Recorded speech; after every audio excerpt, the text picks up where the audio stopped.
अगर आपको भी मेरी तरह यही लगता है कि इस दुनिया में सबसे ज्यादा सूरज गर्म है, तो माफ करिएगा, आप भी मेरी तरह गलत हैं। और ये जानकर आपका भी दिमाग चकरा जाएगा जब आपको पता चलेगा कि इस पूरी दुनिया में सूरज गर्म नहीं है।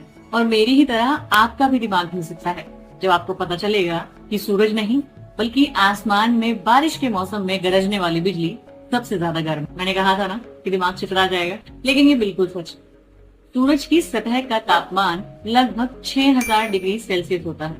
और यही सबसे ज्यादा मजेदार बात है कि हम इसे ही सबसे ज्यादा गर्म प्लेनेट मानते हैं। लेकिन जब आसमानी बिजली गिरती है तो उसका तापमान पहुंच जाता है 30,000 डिग्री सेल्सियस, यानी कि सूरज से 5 गुना ज्यादा टेम्परेचर। इसीलिए आसमानी बिजली पूरे जंगल को एक ही सेकंड में जला सकती है। और दूसरी मजेदार बात ये है कि हमें लगता है कि बिजली सिर्फ आसमान से गिरती है, जो कि सच है। लेकिन कभी कभी आसमानी बिजली जब गिरती है तो वो बिल्कुल भी आवाज नहीं करती है।